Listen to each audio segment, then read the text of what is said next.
Good morning, it's Brian here at Fitzpatrick's Garage, Dublin Road, Kildare.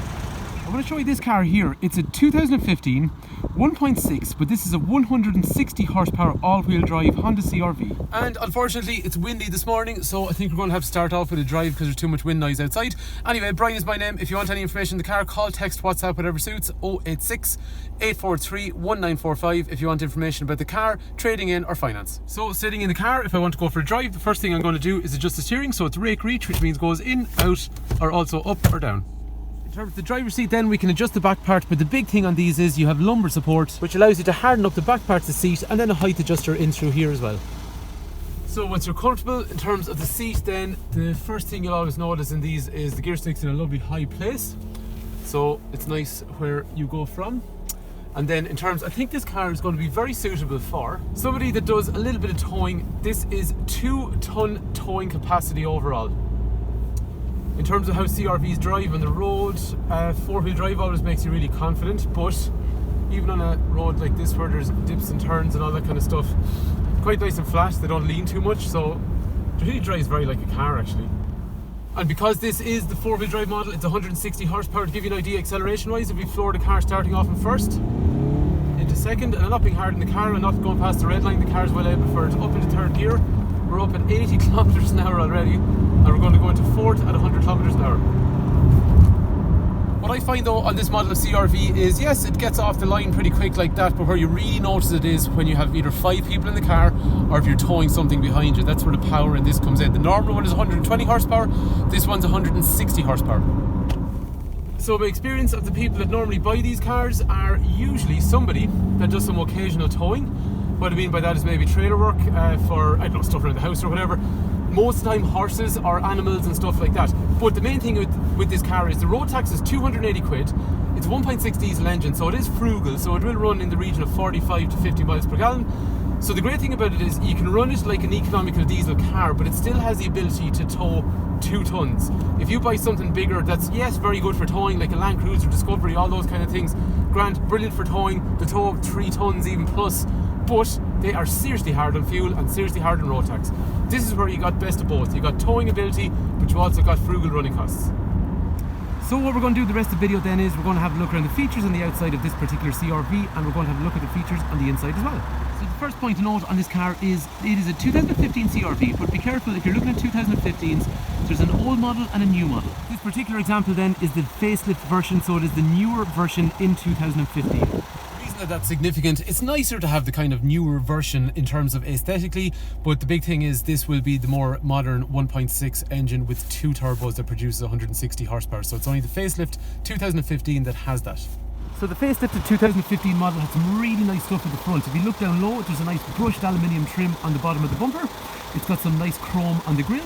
The front fog lights then, they also come with a nice chrome wraparound which matches the grille. And the headlamps up front have a nice daytime running light, parking light, which wraps all the way around the front headlight. All in all, I just think it comes together very well, and on this passion red colour, the chrome is really complementary with the brushed aluminium at the bottom. And like we were saying then, this is the nice 160 horsepower all-wheel drive version.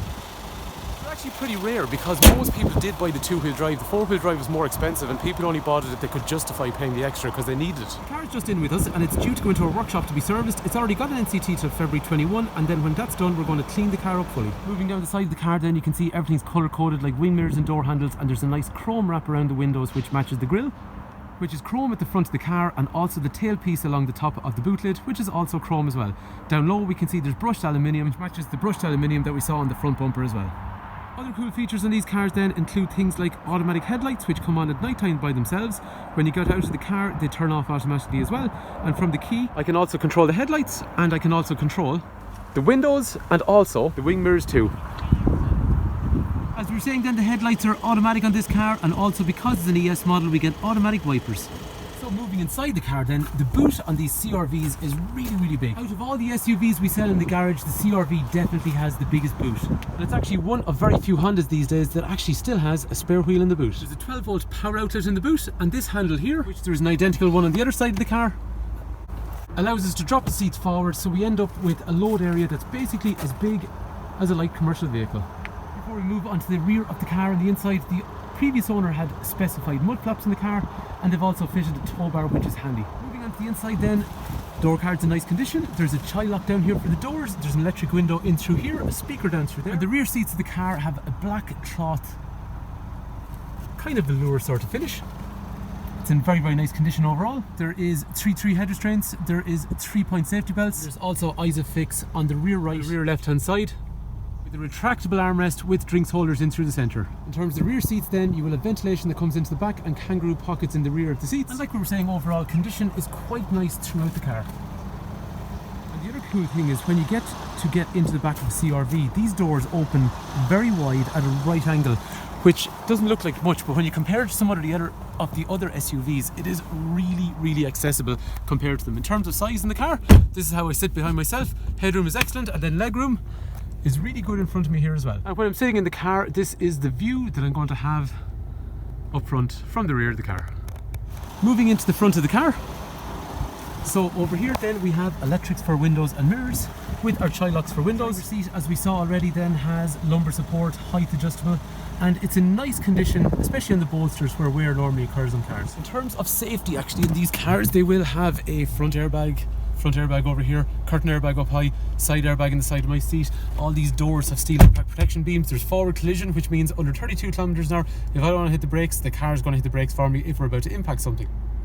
And I'll also have things like anti-lock brakes and emergency brake assist, and they're all things that are designed basically to keep the car in a straight line under heavy braking.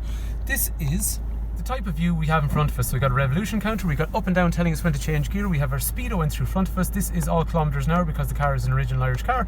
There's just about 114,500 kilometres, and this gives me things like average speed and fuel efficiency and various information like that.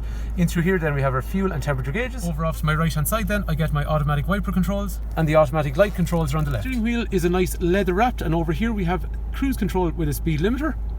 And on the left hand side there's controls for Bluetooth down through here, radio in through here, and the iMid function here for average speed, fuel efficiency, radio information, all displayed up through there. Just on this side of the car then we have controls for our front and rear parking sensors, which go with the camera, which we'll see in a sec, and the economy function, which allows us basically to have a visual aid on the screen to change colour to warn us if we're driving uneconomically. It'll also reduce how aggressive the cruise control is and how aggressive the air conditioner in favour of trying to save fuel.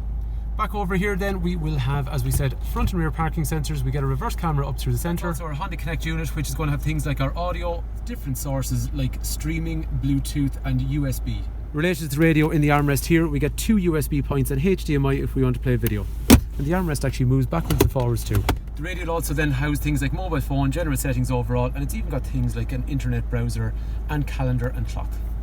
The heating controls are dual zone, so you've got different temperatures on each side of the car with front and rear windscreen demisters and also demisting wing mirrors. So already, the gear stick is a nice leather coated gear knob and it's high where it's mounted, which is nice and comfortable. Through the centre there is drinks holders and another 12-volt outlet in through here. Here, in a place where you wouldn't normally look, there's an electrochromatic mirror which darkens itself when someone drives up behind you, but it's also got the conversation mirror, which means this is for looking at cars, but this is looking at people in the back of the car.